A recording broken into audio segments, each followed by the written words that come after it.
Elon Musk says he can cut wasteful government spending by up to $2 trillion. $2 trillion. That's how much Elon Musk plans to cut from the federal government. Not million, not billion, trillion.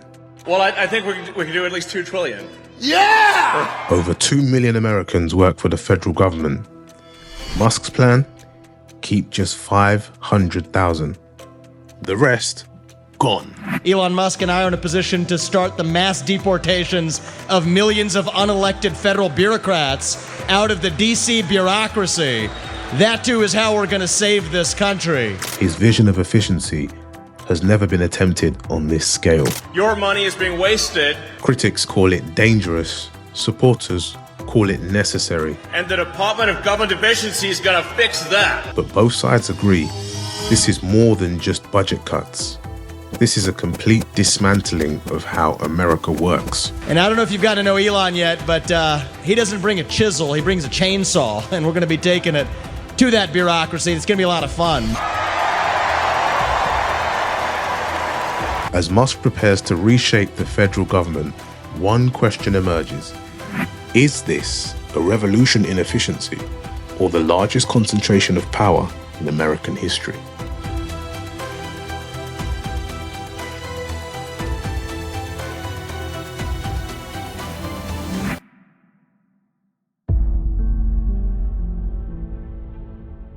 Every hour, the United States government spends nearly $700 million.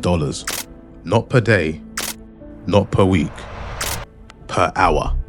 By the time this episode ends, they'll spend more than $160 million.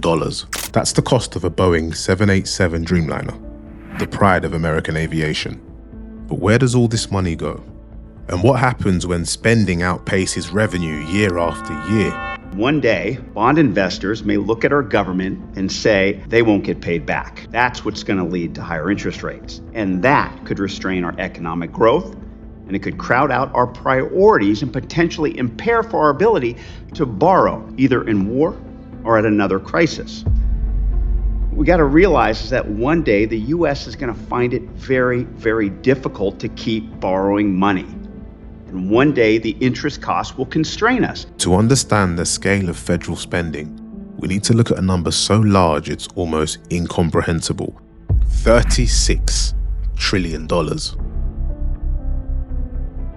It's hard to imagine, but if you spend 1 million every single day, in just under 3 years, you'd reach 1 billion. But to spend 1 trillion, it would take 2,740 years, and the federal government spends 1 trillion every 4 months. This isn't just a number, it's a burden that every American carries. On paper, it's over 100,000 for every man, woman, and child. But what does this mean for America's future? In 2016, America's federal debt stood at $19 trillion. Today, it's $36 trillion. Nearly double in less than a decade. Rising interest rates have the U.S. on a slippery slope. We are headed towards surging debt payments larger than the entire defense budget. As of 2024, the U.S. spends $870 billion on interest payments, surpassing the $822 billion allocated to national defense. There's more money being spent on paying down debt than there is protecting the country. When debt grows this rapidly, it takes over the budget. Interest payments are already consuming funds that could go towards education, infrastructure, or healthcare, and this trend shows no signs of slowing down. Social Security, Medicare, and national defense make up nearly 70% of all spending. We have voted ourselves larger and larger benefits as older Americans, huge retiree benefits, which we don't pay for. Now we're out of balance by about $1.7 trillion a year. So why are we so out of balance? Well, because Medicare, Medicaid, and Social Security are spending massively more than they take in revenue. Both candidates for president, leaders, Donald Trump and Joe Biden, have said they won't touch those programs, either to raise revenue by raising taxes to pay for them, or by changing the program, the retirement age, and so forth. So we're going to keep on adding $1 to $2 trillion a year in debt. But here's where it becomes concerning. Even if you eliminated every single government department, every agency, every program except these three, you still wouldn't solve the problem. The problem that's been decades in the making, driven by policy decisions that prioritize short-term fixes over long-term stability. People talk about cutting waste and inefficiency, but take Social Security. As more Americans retire, its costs have risen and its funding has become more and more strained.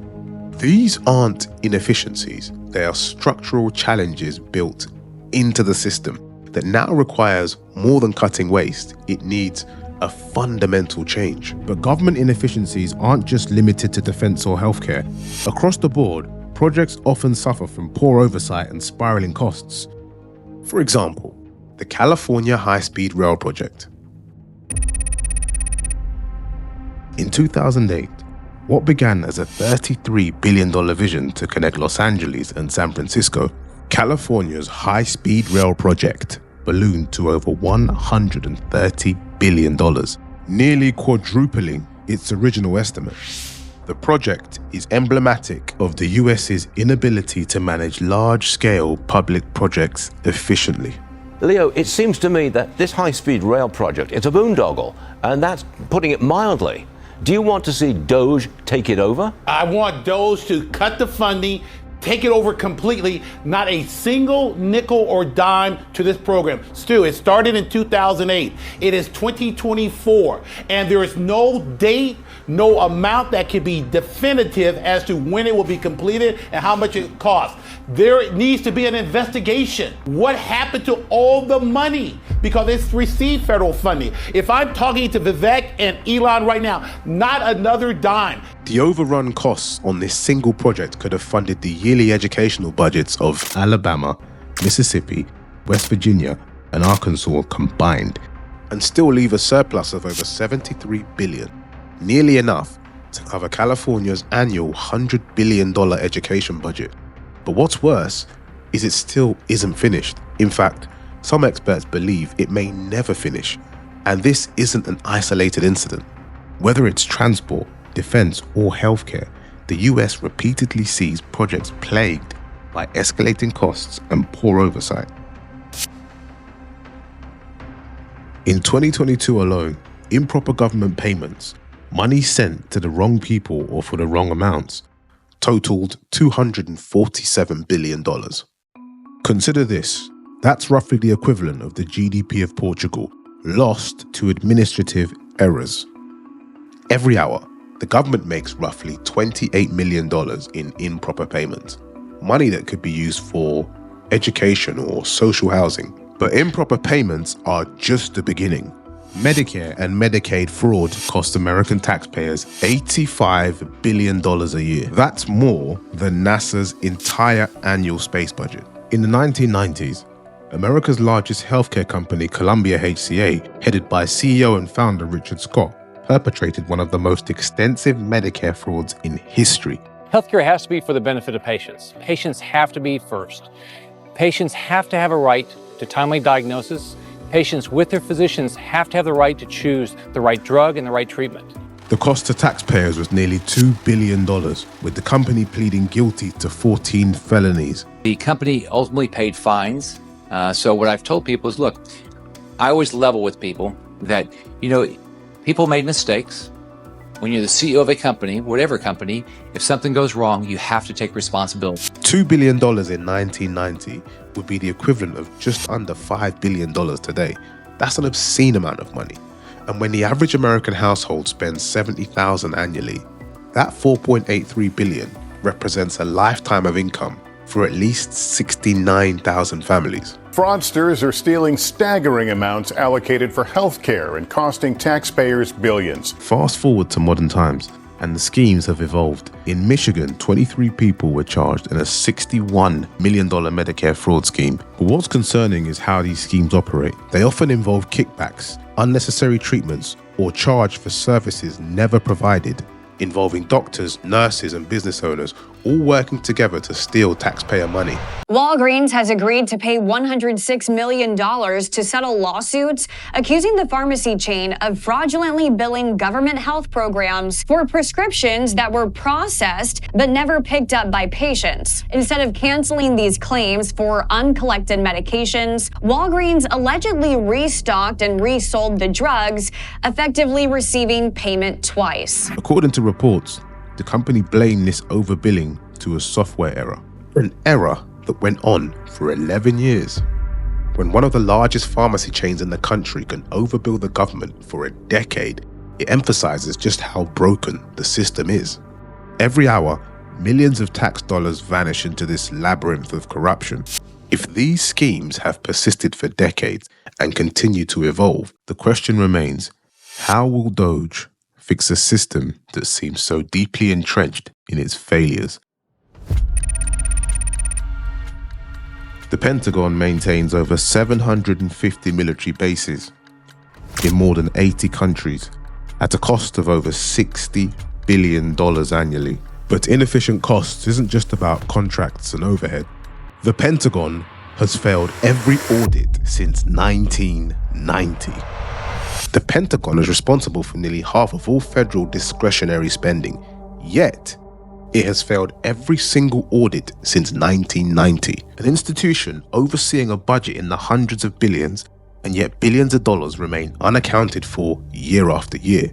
If this were a corporate organization reporting to its shareholders, this level of financial mismanagement wouldn't be tolerated. The maintenance of overseas military bases alone costs billions annually, and they're often in regions where their specific necessity has dwindled. It's a question of whether these expenses still serve national security or are simply a drain on American taxpayers. And it's not just the bases. Individual projects such as the F-35 fighter jet show how single projects can dominate budgets. The F-35's lifetime cost has reached $1.7 trillion. For the same amount, you could pay for every student's university education in America for the next 2.5 years. Should America continue investing in such programs, or could the money be better spent elsewhere? By 2028, projections show America's debt reaching $47 trillion. To put that into context, the interest payments alone would surpass what is currently spent on Social Security, the largest federal program. And one day the interest costs will constrain us. That's when we're no longer going to have the money to pay for those programs if we don't do anything now. So each year, the longer we wait to act, the solutions available become more extreme and less palatable. And we know that this is a serious problem. Think about what this means in practical terms. Every dollar spent on interest is a dollar that won't go to schools, infrastructure, or hospitals.